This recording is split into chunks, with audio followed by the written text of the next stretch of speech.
Hi everyone, and welcome to another PlayUK webinar organized by British Council. I am Ljubica Garic, and I will be your host today. This is already our fifth webinar.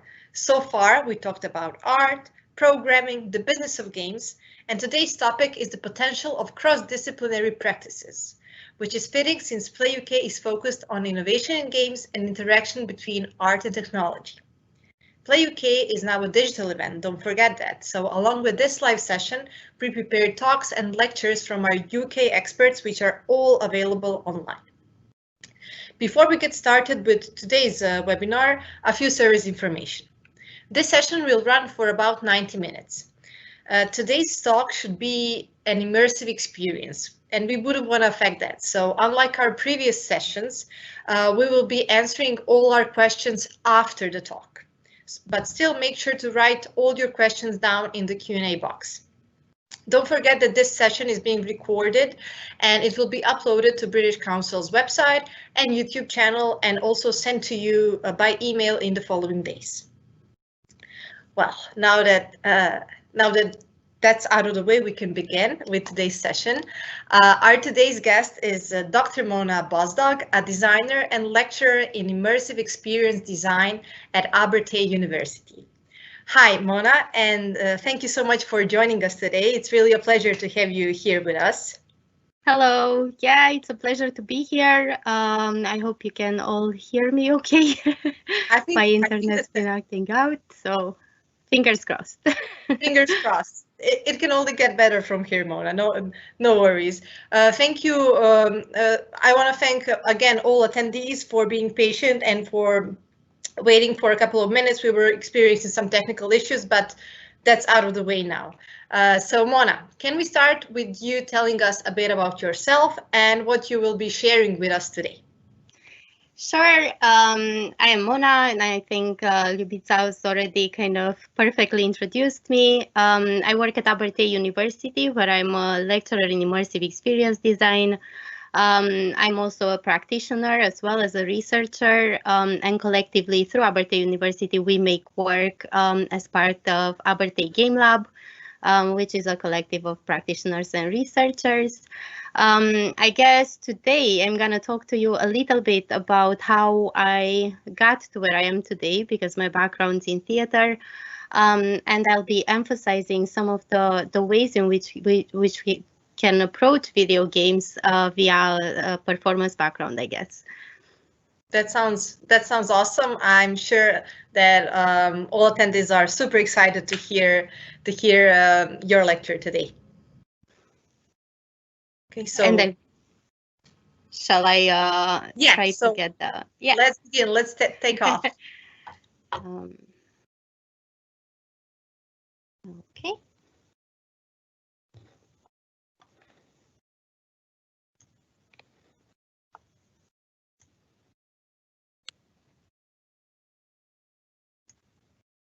So again, Mona will be talking through this project, and also we'll be playing videos and music scores, so we won't interrupt this experience with questions, but please make sure to write them all down, and we will ask Mona all your questions after her lecture is finished.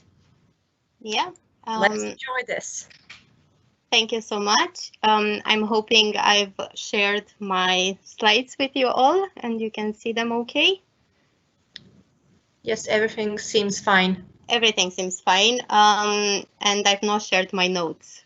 No, those are hidden.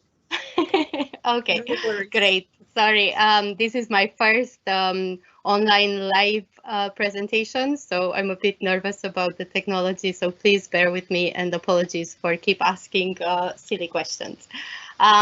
First of all, hi everyone. It's really lovely to be here. So I want to thank the people who made it possible, the lovely and very patient team at British Council Western Balkans for the invitation, and also the wonderful We Throw Switches for recommending me year after year until eventually I got here. And also I want to thank you all for tuning in.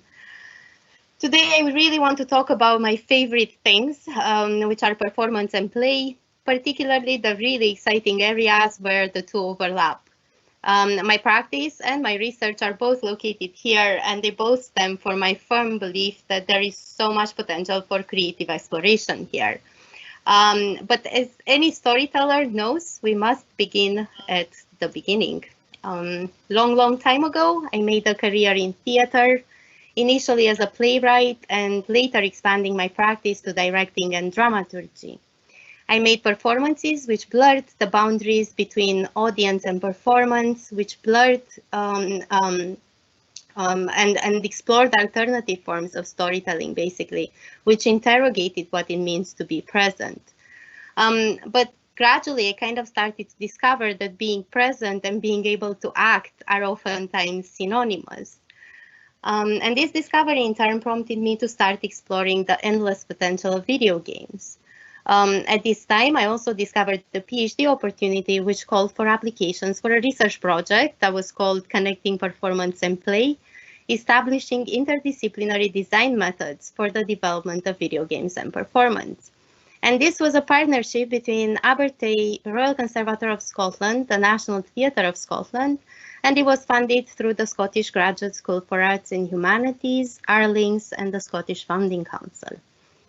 The project, as its name suggests, was preoccupied with the development of interdisciplinary design methods, which drew from contemporary performance and video games, so bringing those two fields together.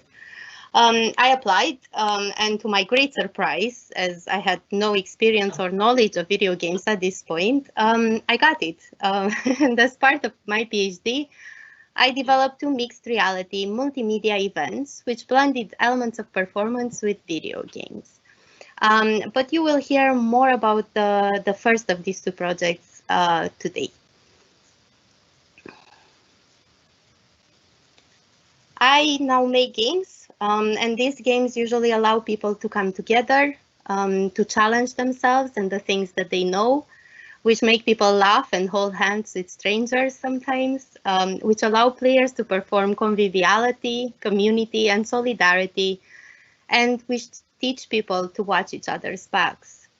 All the games that you see here were intended for a social setting, and they used a similar design approach, so combining digital and physical elements to enhance the social potential of video games, which is something that I'm really passionate about. But back to my humble beginnings.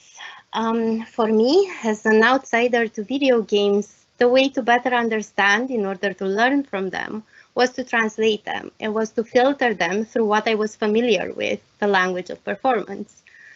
Today, I want to talk to you about this process in the hopes that it can inspire and that it can motivate more storytellers to look at video games as a playground, as an endlessly stimulating medium that can teach us how to trust our listeners, how to let go of authorial control, and embrace the co-creation of meaning. So let's start once again at the beginning. The year is 2012, and the Chinese Room launched Dear Esther. Dear Esther goes on to shape video game history and define a new genre, the walking simulator. Walking simulators renounce traditional game tropes and foreground walking as an aesthetic and as a dramaturgical practice, which engages the walker, or the player, if you will, in critical acts of reading, challenging, or performing a landscape. Since the launch of Dear Esther, multiple titles have emerged that adopt and reclaim the term walking simulator, which was coined in derision of precisely their narrative reach and literary nature, and their perceived lack of what gamers usually call traditional gameplay. And this was done by a frustrated player community, and this frustration was directed towards the alternative style of gameplay. So walking sims had no traditional objectives, no challenges or rewards, few interaction schemes, and in-game actions. In walking sim, the player mostly walks through the game world, interacting with its objects and environments. Because the main in-game action is walking, they are accessible to a diverse player community, regardless of their previous gaming knowledge. Additionally, this limited palette in terms of mechanics acts as a creative constraint, stimulating the developers to deploy all the other tools in their design toolbox for generating atmosphere and conveying the narrative. If the player mostly walks, which requires a minimum of attention. Therefore, she is free to focus on the aesthetic experience provided by the game. Dear Esther strands the player in a virtual representation of Borrai in St. Archipelago to explore its histories, legends, and ghosts, and discover the story behind its enigmatic narrator. As you walk around the island, you trigger snippets of voiceover narration and encounter moments of environmental storytelling. The game is a poetic meditation on guilt, loss, and redemption, which unfolds as the player explores the desolate island. The game's island is haunting and beautiful, narrative and sensorially rich, evocative and symbolically charged, uninhabited except for gulls, ghosts, and legends. To focus the player's attention on the environment and the narrative, the designers have stripped down the game's mechanics to a bare minimum. The only permitted in-game actions are walking, limited swimming, zooming in, and looking around. This impossibility to interact with the objects or manipulate them supports an interpretation of the island as a liminal space, a purgatory of sorts, where the characters must confront and accept his own past in order to achieve absolution and redemption. You cannot change this island in any way because the island haunts the player haunts the island, or both. Furthermore, it is our virtual body which walks its paths, whilst our physical body guides it from a keyboard and watches it on a screen. We are, therefore, one of the island's ghosts. Casting the player as a ghost is another design strategy that I adopted, but more of that a little bit later. That was nice, wasn't it? As most of you are watching this from the comfort of your homes, I reckon that by now you would have gotten comfortable and possibly quite sleepy. So I'll do the unheard of and take a leap in time to shake off the slumber. The year is now 2016, and 50 invited guests from video games and performance backgrounds arrive on Inchcolm Island in the Firth of Forth in Scotland to attend a live adaptation of Dear Esther as a site-responsive promenade performance. For the following 2 hours, they wandered the island to encounter moments of storytelling and various forms of installations. Inchcolm Project was a hybrid experience which combined elements of performance, video games, and live music. It was structured as a 3-part event. First, a promenade performance, which was an adaptation of Dear Esther called Dear Rachel. Then a gameplay projection. Dear Esther was being played live and projected onto the Inchcolm Abbey wall. And finally, a musical performance. So I worked with a collective of musicians from Edinburgh that are called Mantra Collective and who specialize in video game music. And they arranged and performed Dear Esther's soundtrack live in the 12th century Inchcolm Abbey. So it was a complete experience. Being a loosely adapted text, Dear Rachel, so the first part of this 3-part experience, was a constant negotiation between the source text and the potential text. This potential text was equally shaped by the site, so its symbolic potential added another dramaturgical layer to the narrative, its stories and histories were embodied by its environment, and its physical appearance constantly shaped the structure of the text. These 3 functions of the site as symbol, as structure, and as storyteller shaped the text by guiding its reception, so where we experience that text, by shaping its themes, so the text was site responsive, and finally by aiding its semiotic and sensory interpretation. The symbols of the island as refuge and prison eventually grew into the theme of the performance. Please try to remember these 3 functions of the site, as I will return to them in just a little bit. As the audience explored the liminal space of the island, its boundaries and legends, they encountered the many ghosts of Inchcolm Island. These were characters stuck in limbo who were performing their actions in a loop. Some of them were staring in the distance, others were drinking tea, others were playing musical instruments. But they also encountered the disembodied voice and an ethereal sound memories rendered audible through a geotagging app, which was called Sonic Maps. but also refugee crisis imagery that was nested in the ruined environments and sites of ritual.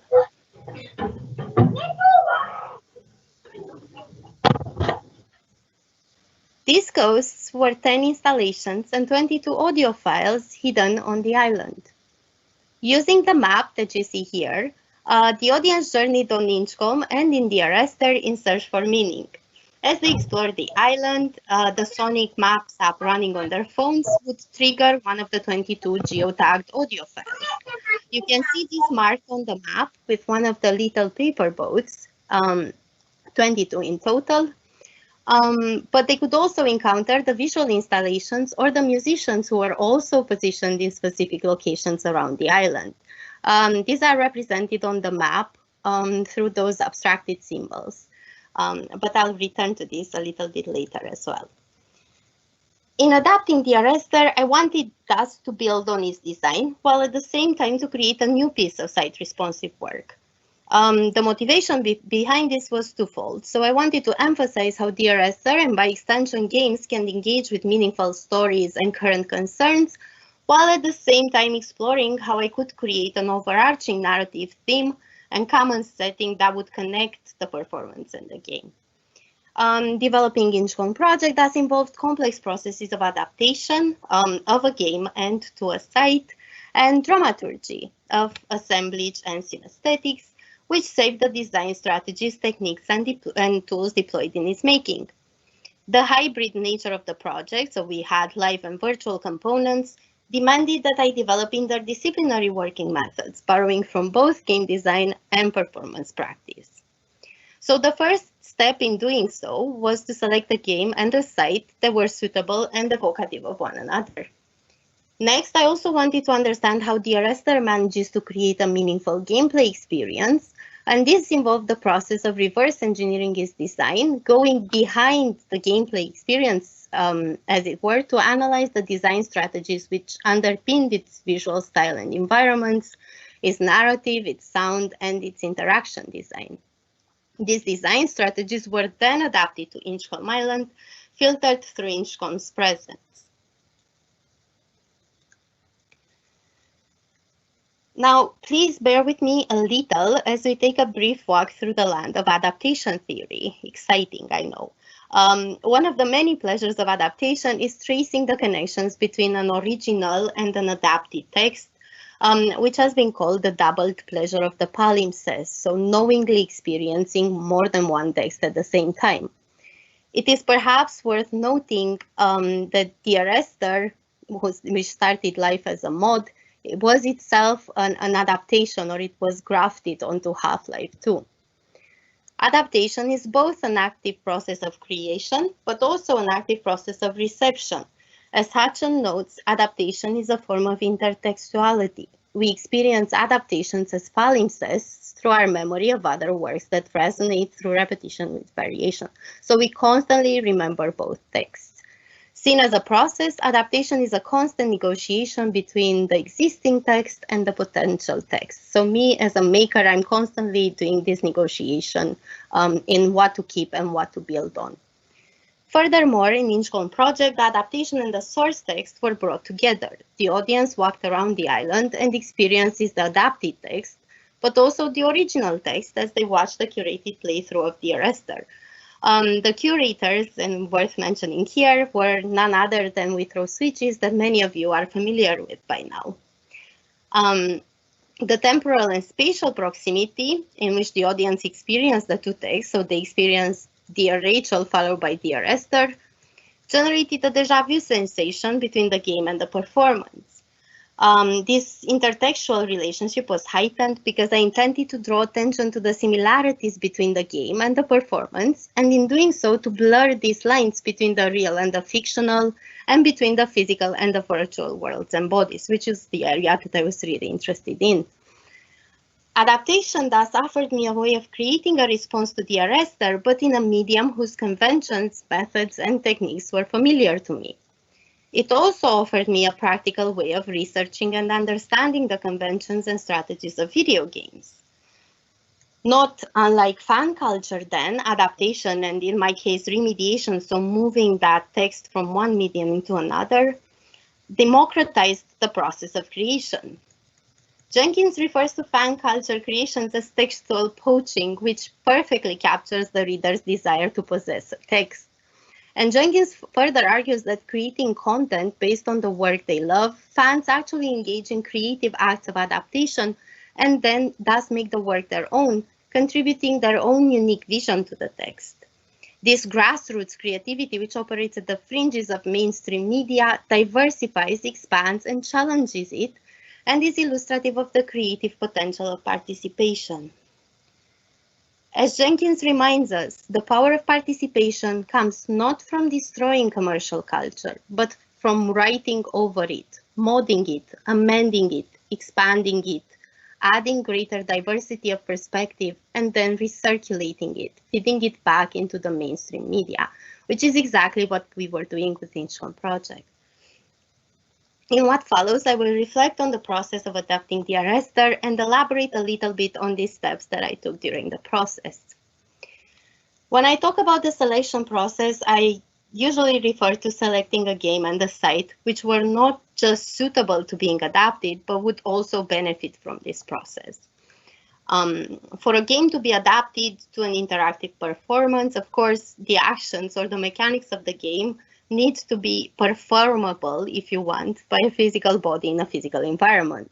So walking, puzzle solving, scavenging, listening, taking photos, drawing were all mechanics that I could adapt, whereas things like shooting, swimming, climbing, driving, or parkour, for example, were not, or were not as easy to adapt.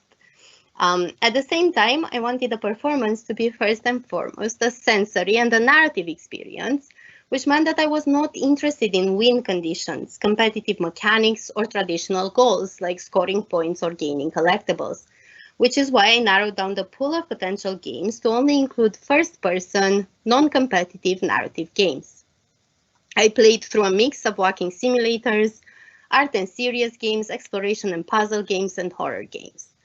While all of them had something really unique to offer in terms of either immersive atmosphere, environments and sounds, or interesting forms of combining interaction with storytelling, none of them appealed or stayed with me as much as Dear Esther. This is perhaps because Dear Esther, for me, blends aspects from all the above genres that I find most interesting.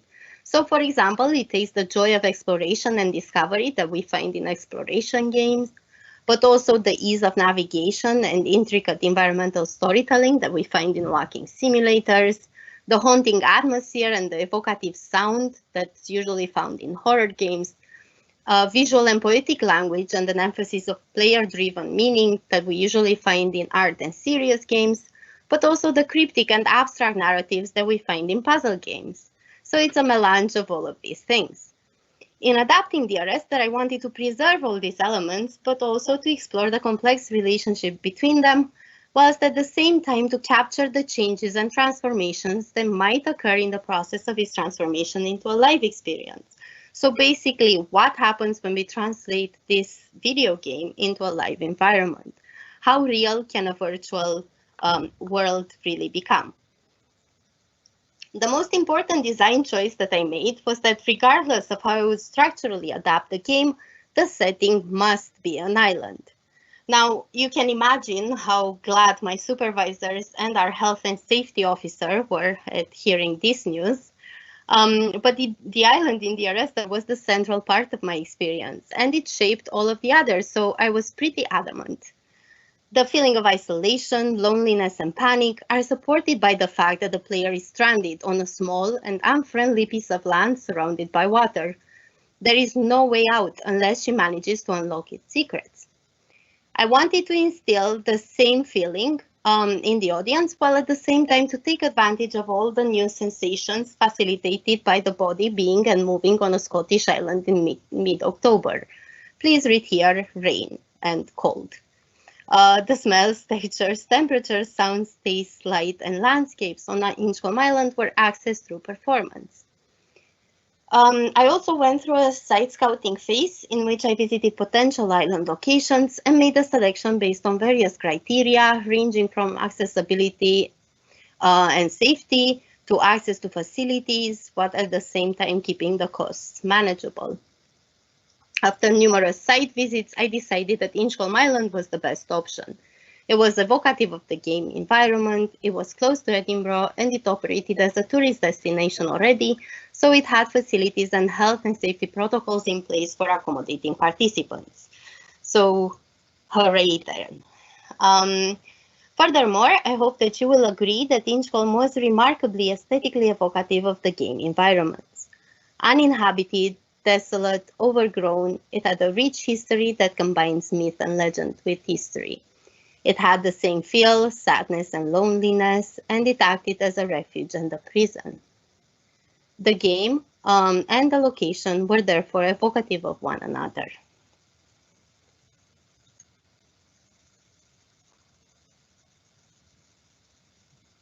I'm gonna let you take all this in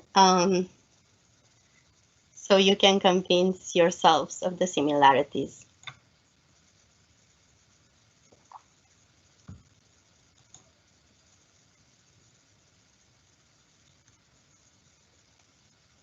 Okay, so now with the game and site selected, it was time for me to get better acquainted with the game, the context of its development, its creators, as well as its reception and interpretation. The narrative and some of the environments are randomly selected, so in order to know Dear Esther, multiple playthroughs were required. I played through the game repeatedly, taking notes and screenshots in my attempt to capture gameplay in a holistic way, not just the in-game events, but also text, images, and sounds, which I found particularly resonant and rich. The more time I spent in the game world, the more I became familiar with it, and I found myself returning over and over again to certain places, sounds, and texts. These were then adapted in the live performance to create an illusion of continuity between the two islands, and thus blur the lines between the two texts, the two worlds, and the two realities. I also wanted to become familiar with Dear Esther's reception and interpretation. This was not intended as a validation or invalidation of my own reading, rather a curiosity as to how others engaged with the game, and a number of different interpretations supported and invited by the ambiguity embraced in its design. To this end, I read numerous reviews and comment threads, forums, and wikis. Dear Esther seems to still be as divisive in the game community as it was when it first launched. Furthermore, whenever a new game with the tag Walking Simulator is launched, the debate over whether they are games at all seems to be reignited. Despite all this noise, Dear Esther fans were avidly trying to collectively make sense of the game's story and uncover all of the island's secrets. I also wanted to know more about the development and design processes, as well as the artistic intent behind the game, how certain artistic choices were made and why, what were the thought processes behind them, and if there was an optimal dramaturgy or critical path that the authors wanted to convey. Luckily, Dan Pinchbeck, Jessica Curry, and Robert Briscoe were very open about their process. I found the Chinese Room's website and blog to be an invaluable resource, alongside the director's commentary on the Dear Esther Landmark Edition, as well as the numerous talks and interviews that they gave. This helped me to get better acquainted with the game and improve my understanding and interpretation of the game and its design. I would argue that the process of interpretation started during the initial selection of the text, because the selection process was biased. I have chosen games that appeal to me, and then from this limited pool of games, I further selected one game that could be adapted. The selection is first a matter of taste, and only after practical considerations come into play. As previously discussed, adaptation is first appropriation and interpretation through one's sensibility, interests, and talents. So, taking into account my background as a playwright, I was interested in how I could adapt the poetic text. As a dramaturg, I wanted to recreate the openness of the text and to devise a way of walking as a sense and meaning-making process. And as an artist, I wanted to explore the narrative, symbolic, and sensory opportunities afforded by an island space. So this is where my personal lens and the game kind of met. To adapt the game, I first wanted to really understand how it efficiently and successfully delivers its aesthetic experience. I argue that Dear Esther manages to do so through a combination of environment, narrative, sound, and interaction. To create a dreamlike experience, the writer and designer worked closely together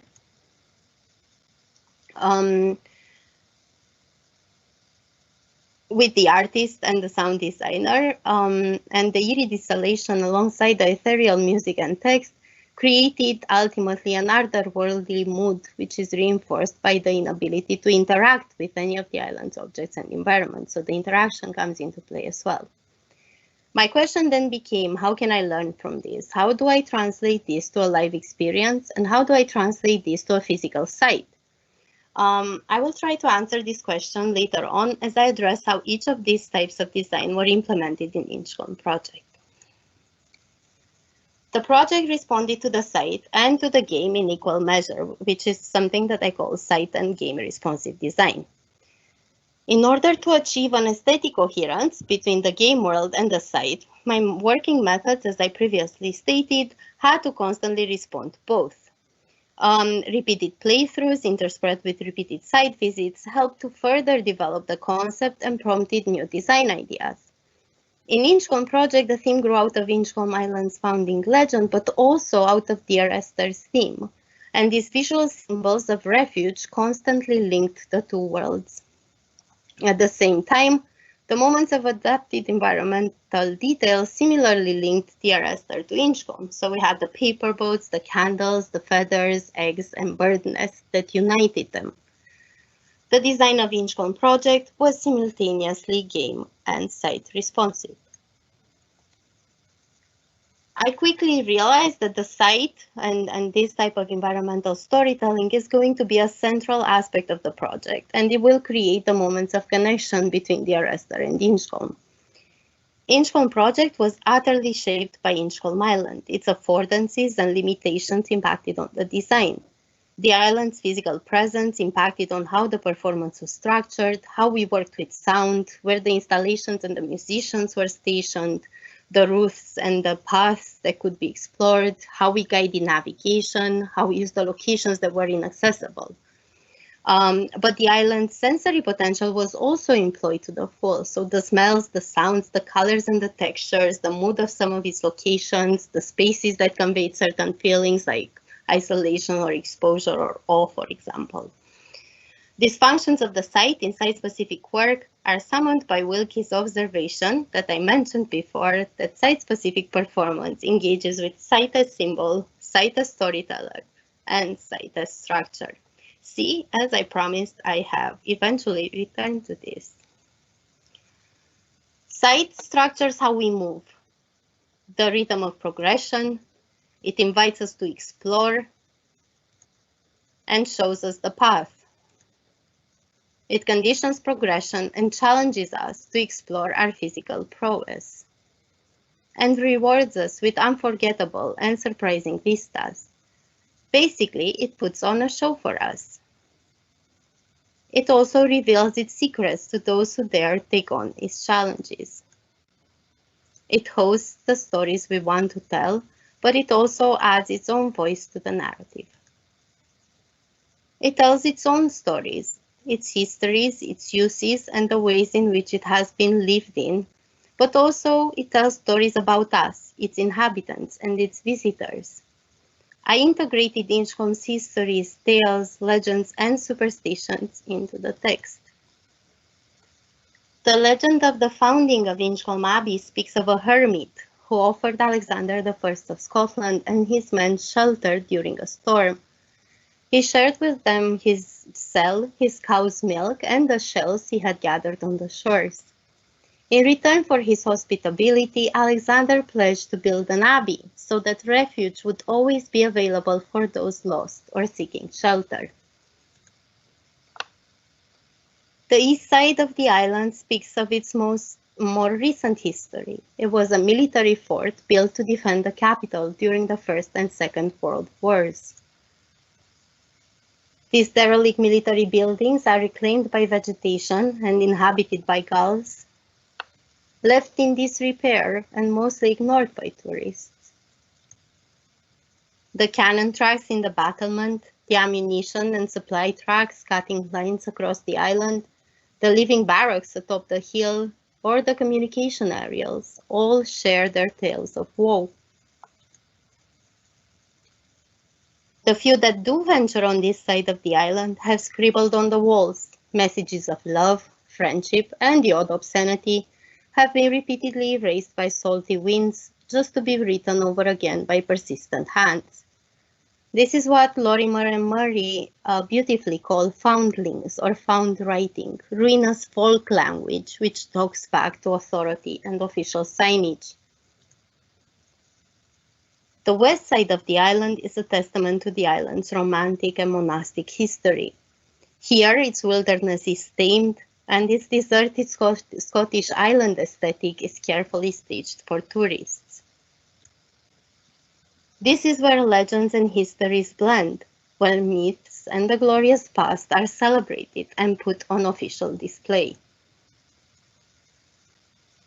But Inchcolm is also an island, carrying with it all the symbolic significance that we attach to islands. Islands have been a source of inspiration for all forms of art in all civilizations and at all times. Video games are no exception. I did a search on Steam today with the keyword island, which returned 2,975 results. What do you usually think when I say island? Well, most of you probably visualize something like this. Islands are a product of volcanic activity, fissure, or deposit, a drifting of the land, and maybe most importantly, a drifting of the imagination. They can be natural or man-made. They come in all shapes and sizes. They can reside on maps or in the imagination. They have been places of dispute, negotiation, exploitation, and resistance. As Baldacchino beautifully sums it up, like Harry Potter's Mirror of Erised, islands, it seems, can stand for all things desired. But island spaces are paradoxically charged, drawing attention to a vast array of dualities: refuge, prison, isolated, connected, insular, creative, heaven, purgatory, small, hidden. Islands fascinate and intimidate. The images of island abound in the media as the islands in the Mediterranean have turned into refugee camps. Islands evoke other islands, whether these are real or fictional. They are nervous dualities in that they are isolated but at the same time connected, real and imagined, safe and dangerous.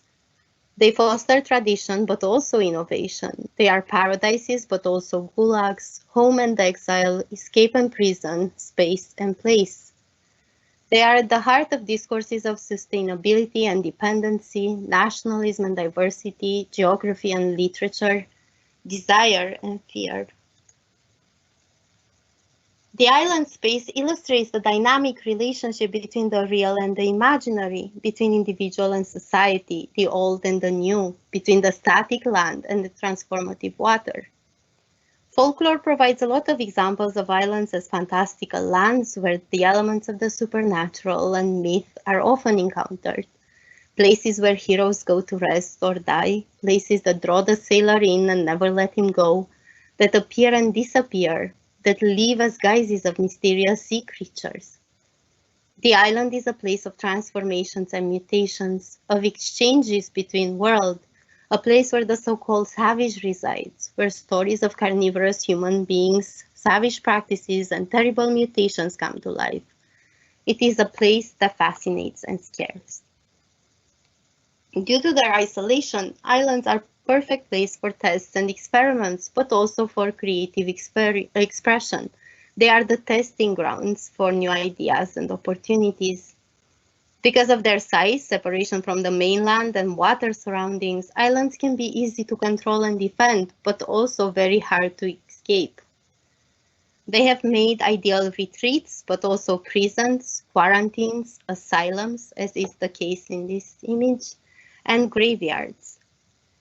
It is perhaps unsurprising that the islands are the perfect location for video games because of their transitional nature, because they sit on this boundary between reality and fantasy, and they have fulfilled the same functions for the science fiction imagination.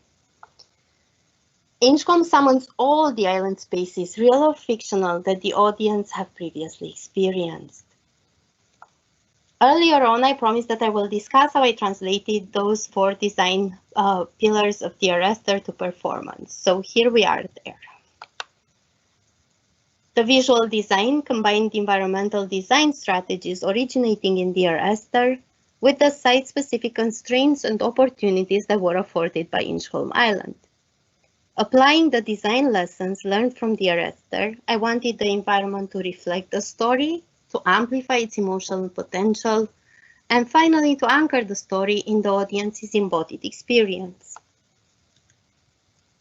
The overarching symbolic power of the island was supported at the visual micro level by interactive and non-interactive installations, tableaus designed in response to the 2 types of environments in Dear Esther.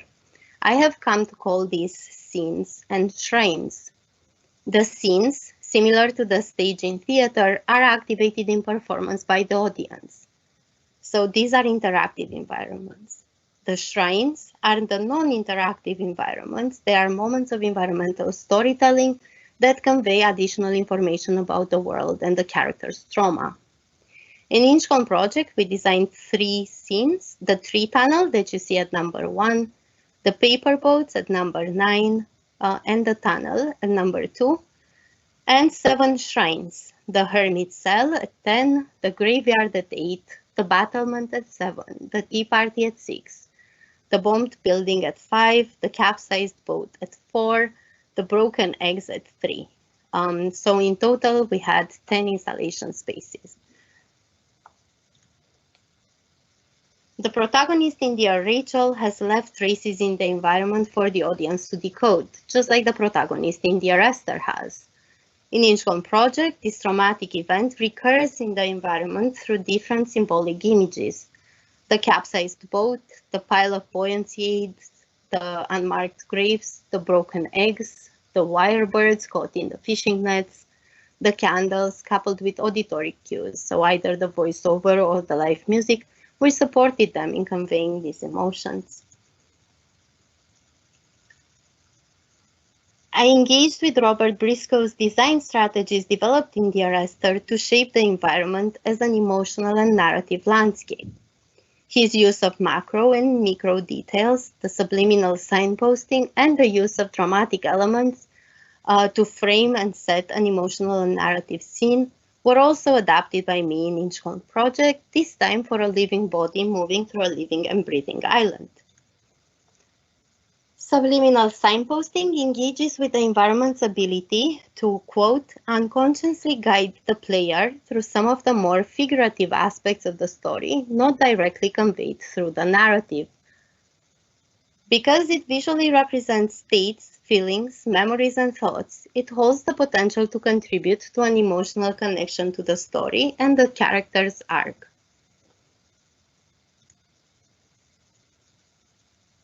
In Inchcolm project, the elements of environmental storytelling, similar to Dear Esther, were designed to communicate this traumatic event, which explains the presence of the character on the island. So the man in Dear Esther, for those of you who've not played, feels remorse and guilt for causing an accident in which his wife Esther and their unborn baby lost their lives. The fluorescent green or blue that keep popping up on the island allude to the liquids which spilled onto the tarmac at the site of the accident, so they're constant visual reminders of this traumatic event. Similarly, I adapted this in Dear Rachel, where the man, the main character, witnesses the capsizing of a refugee boat and fails to rescue a woman and her infant son. And this leads him to question the humanity of our society. The thought of bringing a child into this world, because his wife Rachel is also expecting a baby, is basically the trigger that forces him to take his own life and takes him to the Purgatory Island. So very similar to the story in Dear Esther. The orange here alludes to the color of the life jackets and dinghies. So I've set them in parallel so you can see how the use of color kind of communicated this in both types of environments. The use of color in Dear Esther gains symbolic and narrative significance because it acts as a visual manifestation of the memory of this traumatic event. The memory is thus projected onto the environment, causing a dramaturgical conflict. Dramaturgical basically just refers to meaning, so it causes a conflict with the natural landscape. Meaning becomes unstable when car parts, for example, start appearing on the island. This event is represented through recurring colors, displaced and misplaced objects, and natural assemblages of natural and human-made materials. In Dear Esther, the island becomes gradually coated in this fluorescent green writing, paint, car parts, emergency room paraphernalia, chemical symbols, ultrasound images, alongside bird nests, broken eggs, feathers, and bird bones. In Dear Rachel, Inchcolm becomes overgrown by parasitical fluorescent orange rubber and tape, dinghies, buoyancy aids, barbed wire, metallic wind chimes, fishing nets, life jackets, wired birds, alongside bark, feathers, eggshells, twigs, shells, and seaweed. In Dear Esther, the fluorescent green of the accident starts taking over the island, while in Dear Rachel, the orange of the refugee crisis bleeds all over the environment. The design of a dramatic visual style in Inchcolm project revolved around framing rather than creation, focusing the audience's attention on the dramatic landscape rather than creating it, as is the case in Dear Esther. This was achieved by tagging the audio files and positioning the installations and the musicians in aesthetically and dramaturgically meaningful locations. And these locations drew attention to and emphasized the island's environments and narratives. The audio file locations opened up vistas and panoramas, offering views of the firth, the shores, or the island itself. They exposed the island in the changing light of late afternoon and the constantly changing cloud patterns. The musicians and the installations were hosted either inside dilapidated military barracks or inside the abbey. These spaces told the stories of the island's previous uses and inhabitants, and we used the installation and the sound to kind of tease them out. The installations invited the audience to pay attention to the narrative details embedded in the environment, while the panoramic vistas invited them to contemplate the emergent, ever-changing mood of the island. So the weather is what actually generated these emergent environments.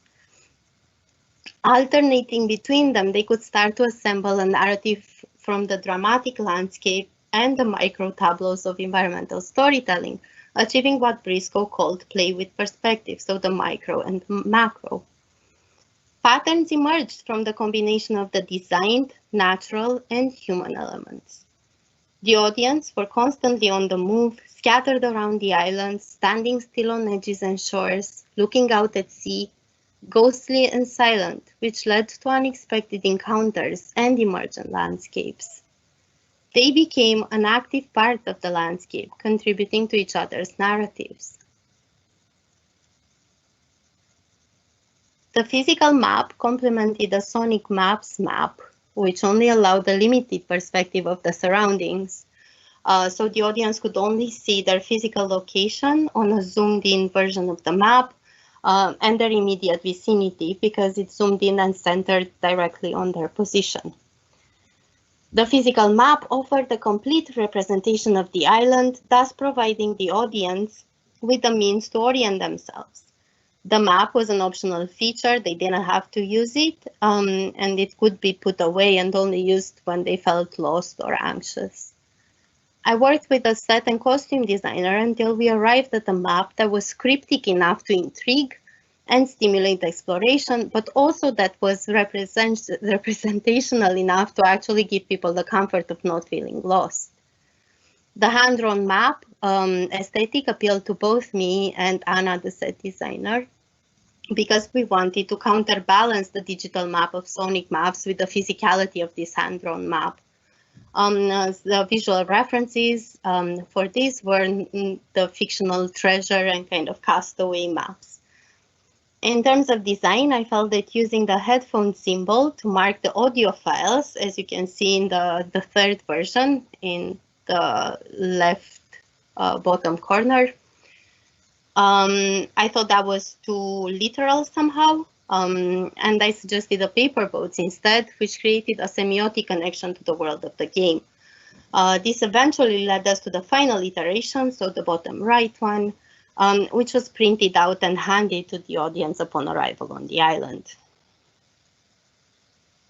The main references for the costumes were the film The Shining and the imagery of World War I refugees, tying in with the narrative characters of the walkers in Dear Esther, but also the ghosts, the walkers in Dear Rachel and the ghosts in Dear Esther, but also with the themes of refuge and displacement by war, and also with the site's history and World War I structures. So it had the military barracks and bunkers. These are just some more examples of how we worked with reference and the final implementation of the installations. And the paper boats, which were another visual connection to Dear Esther.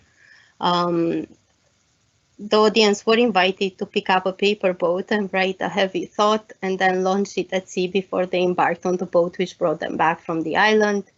So they function similarly to Dear Esther, where the character folds his letters to Esther into paper boats, launching them at sea, and thus becomes free to take flight from the island. So they work as devices of kind of releasing the characters from the island by letting go of their guilt. And another close-up of the paper boats. We folded hundreds of pages of sheet music, like score music and text into the paper boats. So we've arrived at narrative design. The writing process for me started with breaking down the text in Dear Esther. I wrote down the phrases and the words that would either repeat it obsessively or which created powerful and memorable images. Some of these later became leitmotifs in the Dear Rachel text, so the hermit, refuge, salvation, gulls, ghosts, pestilence, death, salt, and boat without the bottom. So there's this kind of like traveled from one text to another. But I also worked with a set of creative constraints. Firstly, I wanted to write in a poetic and epistolary style that mirrors the rhythm, style, and ambiguity of the narration in Dear Esther, while at the same time to write in the text the island's legends and history. Inchcolm's name derives from Colm's Inch, alluding to its connection to Saint Columba and his visit to the island in 567 AD. So the island is said to be holy and under the protection of God. Legends abound of the misfortunes bestowed on its plunderers due to divine intervention. But the island also served as a burial ground and as a plague island. Its reputation even reached Shakespeare, who references it in Macbeth. I also aim to write on the island to respond to and to reference these environments, locations, sounds, smells, tastes, and textures. And finally, I wanted to use repetition to reinforce important information, to use phrases as refrains, thus ensuring that all audiences will listen and remember them. The fragments were written for their intended locations, conveying some of my emotional responses to these locations, as well as referencing visual, auditory, olfactory, or tactile stimuli. So for example, near the sewers, where there was this pungent smell, the audience triggered a narrative fragment which talked about infection. or before climbing on the staircase to the radio mast, they triggered a fragment which referenced the climb and the ascent. Near a bench which overlooked one of the beaches, they would hear of the protagonist describing his idea for a museum of traces of humanity's washed ashore. Or near a wall where it is said that the heart of the Bishop of Dunkeld is buried, they would trigger the narrative fragment which told this legend. And this again was intended to just prompt them to pay more attention to the environment and to make the connections between the site and the narrative. During the making of Inchcolm project in 2016, media references to islands were dominated by photos of refugee camps enclosed with barbed wire, mountains of life vests lining the shores, and dingy graveyards on the islands in the Mediterranean. The refugee crisis captures the conflicting nature of islands that I described earlier, as the illusion of paradise for some collides with the reality of refugee camps and the impact that they have on the lives of refugees and locals. Playing Dear Esther for the first time in September 2015, for me felt deeply disturbing as it coincided with the image of the lifeless body of a child, Aylan Kurdi, lying on a beach in Bodrum, Turkey. And this forced humanity to face its cold detachment.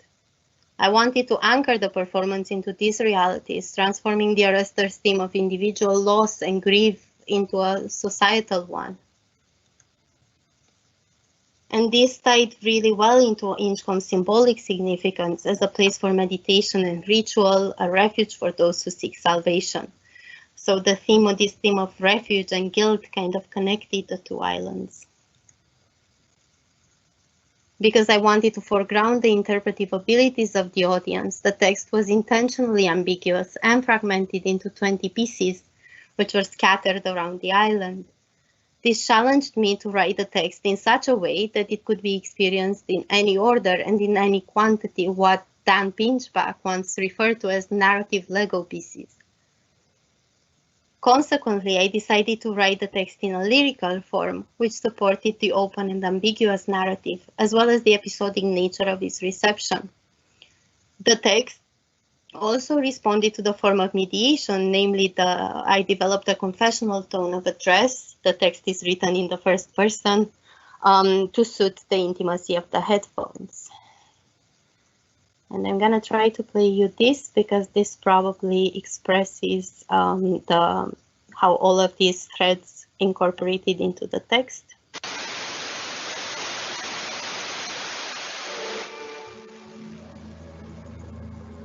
Dear Rachel, I've been trying to find an answer to why we are here. And I think our curse goes back to Alexander and the hermit. This abbey shall never be deserted, so refuge is always there for those in need. Those who seek salvation will always find shelter here. We have all failed at offering it in this lifetime, and so we are cursed to forever roam these shores until we manage to cleanse our guilt, forgive and forget others, and maybe most importantly, ourselves. It is a curse broken with kindness. Maybe when all the anger that I have inside has bled the island orange, I will be free to begin my journey on a paper boat without a bottom, so that I can split the sea open, and with arms longer than her eyelashes reach down and pluck the orange flowers that wait for me there on the bottom of the sea.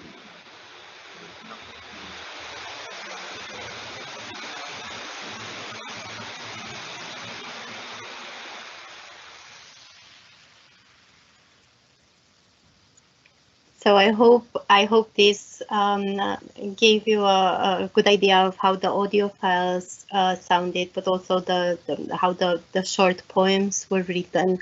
And I also hope that for those of you who are familiar with the text of Dear Esther kind of created a familiarity between the two texts.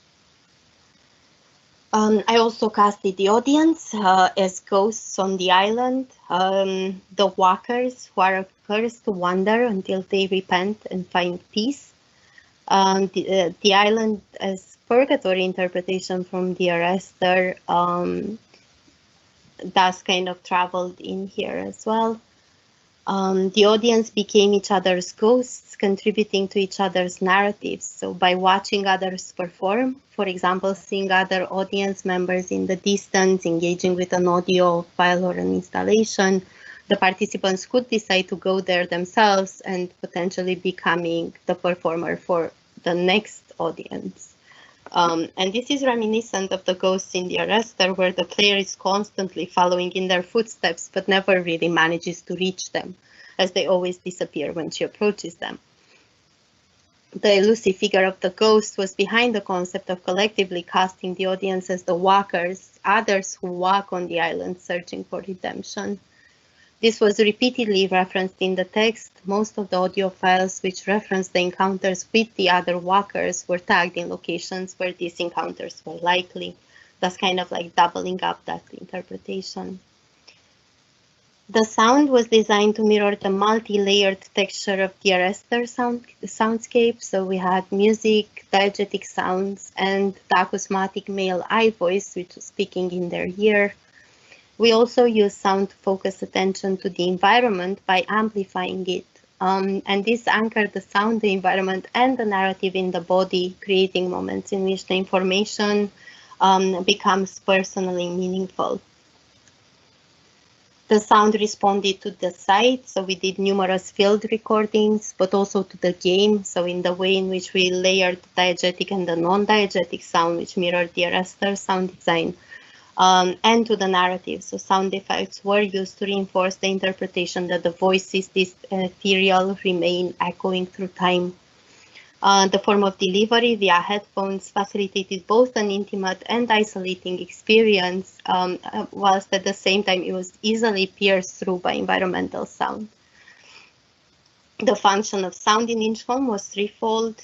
It created an omnipresent fictional space, so everything that the audience encountered gained narrative and semiotic potential and led to emergent narrative. So a good example here is a story that I heard from some of the audience that found a random note on the east side of the island that wasn't connected to the performance in any way, but then everything that they heard, all the installations that they encountered, kind of fed into their interpretation and the narrative that they made themselves to account for this one little note that they found on the side of the island.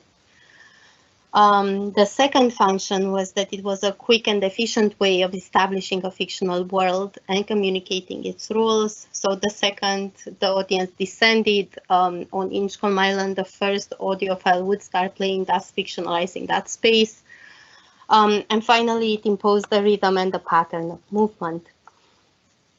So the position of the audio files and the installations was carefully selected to facilitate a diverse and sensory stimulating walk. The sound files would play in certain circular area visible to the audience in their sonic maps app. And if the audience would leave that area before the end of the audio, the sound would just stop.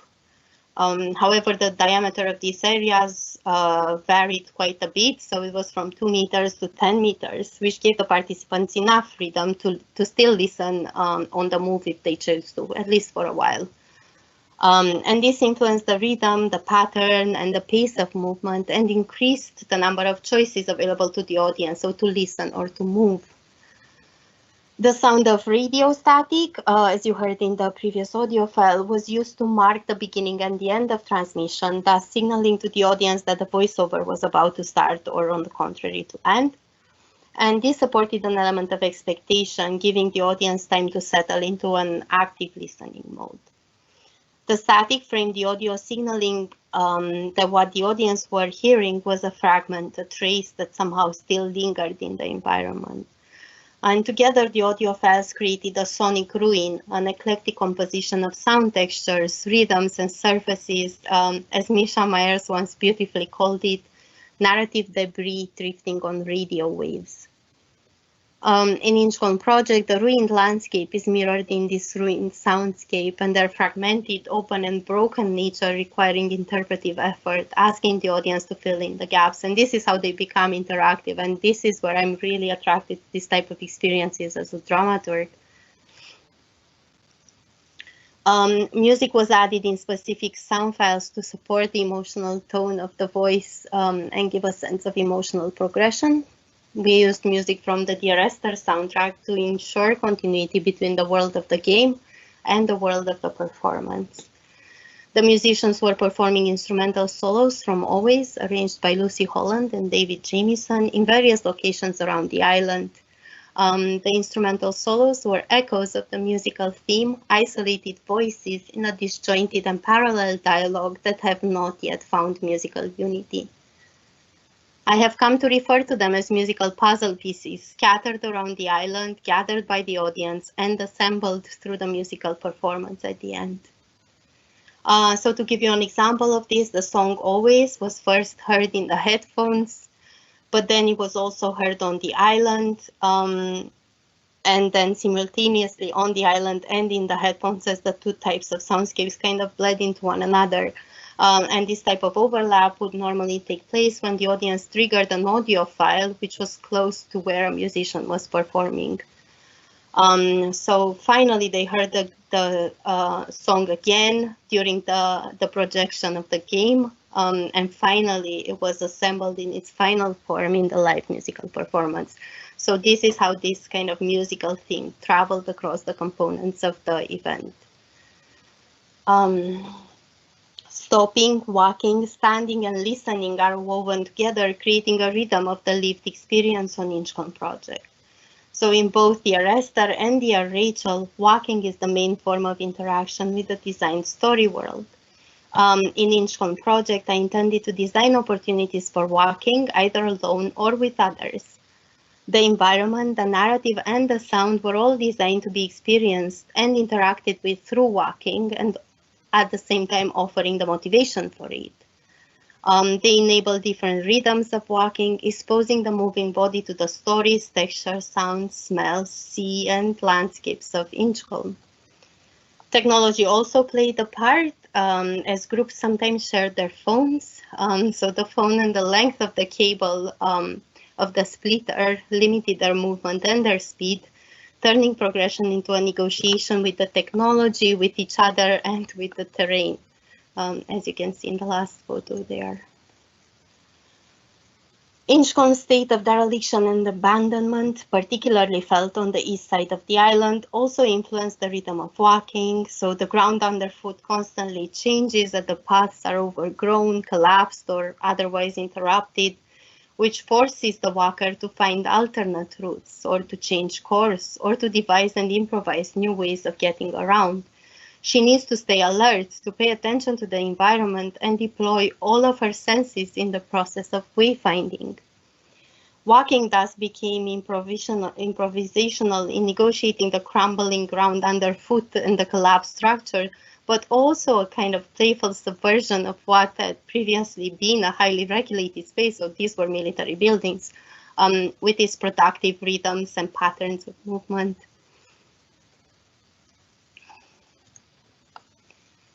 In gaming terminology, Inchcolm project was designed to support different types of co-located play experiences. So single player, two-player technology dependent, where they share the phone, two-player technology independent, where people would walk together even if they didn't share the one phone, multiplayer technology dependent, and multiplayer technology independent. Although the multiplayer option initially stemmed from technological constraints, so the Sonic Maps app at the time had no support for Windows phones, and it had limited functionality of Android phones. It ultimately depended on the willingness of participants to share their phones with friends and even strangers. Being a loosely adapted text, Dear Rachel was a constant negotiation between those types of texts that I mentioned at the beginning, between the source text and between the potential text. This potential text was equally shaped by the site, so its symbolic potential added another dramaturgical layer to the narrative. Its stories and histories were embodied by its environment, and its physical appearance constantly shaped the structure of the text.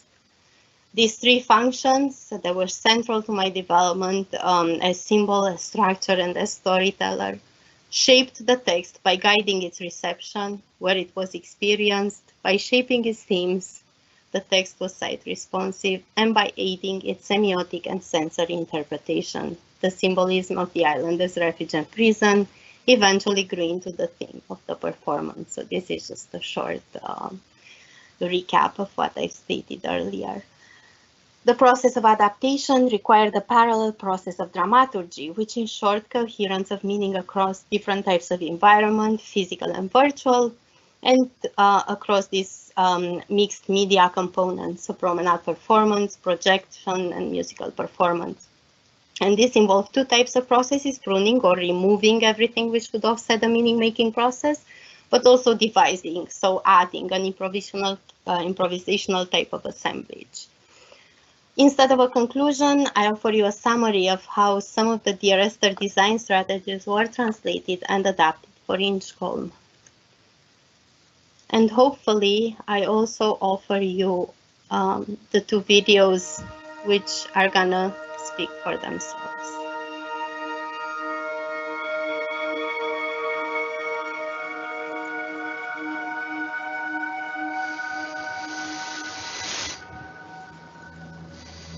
Dear Rachel, we have all found refuge on this island. Kings and hermits, shepherds and soldiers, sinners and holy men. We are all equally real and equally imagined. This island, the abbey, those blocks up on the hill, they pose no threat to our imagination. They just put it on and wear it like a life jacket. Humans, gulls and ghosts have lived and died on this island. We are the last in a long line of refugees. The walkers stepping on the consecrated ground that burns our feet. We have shunned the world, and in doing so, the world has shunned us back. We walk the shores, the caves and the hills.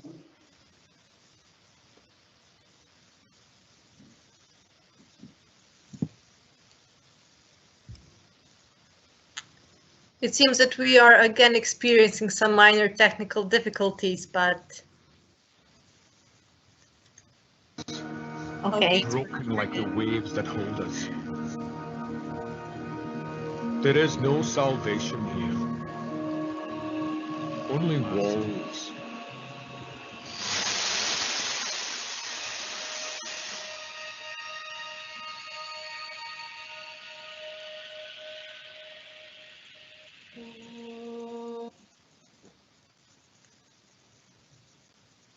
And the team without whom I would have never been able to pull this off. And I think that is me. Thank you so much for listening. And yeah, let's move to the more fun and interactive part, which are the questions. This was very fun, and thank you, Mona, so much for your great lecture. Now that you've taken us behind the scenes and actually showed us your all the processes and all the research and all the teamwork that went into making this happen, it is even more impressive. So thank you so much, and I'm sure that all the attendees are appreciating this as much as I am. I just wanted to ask you, how much time went into making this happen, actually? For how many months were you researching, and after you've done your research, how much time did you and your team take to build the sets, the costumes, to get the actors, to organize everything? Yeah, I think the research, the site visits, all the kind of pre-production things took the longest. So I was finding the partners as well, because we had no budget. So it was just a matter of kind of enthusing people and kind of trying to make an appeal to their passion. Hey, do you want to go to an island and do something crazy? Would that be fun? So that's how I kind of gradually managed to get collaborators, people who are like genuinely excited about exploring this kind of overlaps. So I guess I started, I would say, between 10 months and a year of kind of research and alongside PhD work. So it kind of took time. But also the site scouting phase, so having to visit all of the islands. These were accessible at certain times of the year as well, because sometimes the seagulls would be nesting, for example, and you could not get to one side of the island, and all these, like, absolutely, you couldn't make it up details. And then once we kind of like, we had to have everything ready to go and ready to be installed as quickly as possible, because we didn't have a lot of time on the island. So the island is administered by Historic Environment Scotland, and they had certain times where kind of tourist boats could get onto the island. So we had to make best use of that. So we had like 4 hours to set up in the middle of a storm at sea. The project manager was seasick, so she couldn't do anything, and she knew where everything went. So it was a bit of a blur, the entire kind of setup. But everything ran smoothly, and I think it's because I had these amazing people helping me out and kind of having my back every step of the way. That's awesome. But It's yeah. awesome to be surrounded with people who have your back at all times. How did the audience or players respond to the project? And also, did you collect any type of feedback, maybe form of type of feedback from them? And if yes, like what feedback was most helpful in improving the project, and also most helpful in terms of designing your next experience? Yeah, so we did post-show discussions, because I think everybody needed a strong drink after 2 hours of kind of like storm on an island. So we did a post-show discussion where people moderated themselves in teams and discussed the experience and aspects that they found particularly immersive, how they perceive the two experiences, whether they'd seen them as part of a one holistic experience, and if not, what could be done. And I think some of the most exciting things that came out of it from my perspective was the fact that speaking with participants years after the project, they were telling me that now they can't play Dear Esther without smelling the sea. So there was almost like a kind of a transfer of sensory information from them seeing the game being played on the island and experiencing something very similar to it, to this transfer of sensory information. So I guess from a research point of view, it'd be really, really interesting to see how we can actually develop more ways in which we can kind of like contaminate gameplay with sensory information, if you will. But yeah, so these were some of the things that were discussed, and also the fact that as I was telling the story there earlier on, like, people enjoyed exploring it. Some people were big fans of Dear Esther, so they kind of approached it like, I want to get away from the rest of the people and just go and explore by myself. Other people had different strategies, almost like gameplay strategies. Yes, we have to dodge the group and just move on by ourselves. We need to go in the other direction than the other players. Some people were more focused on gathering them all, so getting all the 22 audio files and running around to kind of make sure that they've got them all. They were being competitive. Yeah. So you can't take that out of a kind of pseudo gaming experience, I guess. But they were still doing the, like Pokemon, get them all thing. And that was fine. I guess it was fine. And it was fine that people used the post-show discussion to do that you know, collective intelligence thing, to kind of like make sense of it together and to be like, oh, I've not seen that. Did you see that? Oh, what did you make of that? And it was really nice. And I really love the fact that we can create experiences that make more sense when we're together. Awesome. One of the members in the audience asked if you could share your thoughts of on escape rooms, and what about escape islands, Mona? Here's a challenge. Yeah, so immersive theater, escape rooms, LARPs, ARGs, all of these, like augmented reality games, all of these were related practices that I looked at as I was developing my PhD. So I find them excellent, and I think they're an absolutely brilliant way in which we combine these two different types of experiences.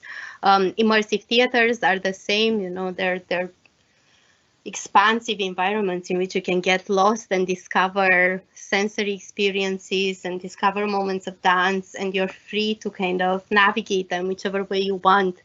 And I think, yeah, I think gaming in the real world, you know, when we start bringing it into the real world outside of the bedrooms, becomes really interesting because it requires some form of adaptation, and yeah, behaviors change a little bit, you know. It's really exciting. So yeah. Awesome, awesome. Since we actually are running out of time, Mona, the interactive part of our webinar has to stop, unfortunately. But still, I'm sure that anyone can reach out using the email address and your Twitter as well, and ask all the questions about immersive design, narrative design, and like bridging the and I don't know, bridging the gap between the theater and video games. It is a very, very interesting subject, something that we haven't had a chance to talk about here at PlayUK. So again, I would like to thank you so much for your lecture today. It has been really, really great. I know that I have learned a lot. Thank you so much for sharing, and I also wanna this has been your first online webinar, so congrats on that. You survived the bad internet, so all is good.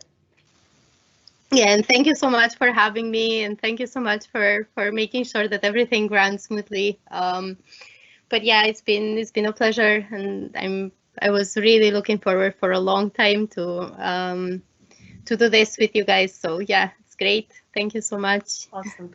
We surely will I don't know, find a way to talk to you again and to share more about the projects you've done after Dear Rachel. Those are interesting as well. So that's it for today. I would like to thank again Mona, then all the attendees, and also a big thanks goes to all British Council partners in the West Balkan region who are helping us bring this content to you. We will make sure that you get this recorded session in the following days. Also, we will send you a feedback form, and we would greatly appreciate if you would fill it out and share your thoughts about these sessions. We will continue to produce inspiring content, and we really hope that the talks we prepare will motivate you to explore the gaming industry. Again, thank you all for being with us today, and see you soon. Bye. Bye.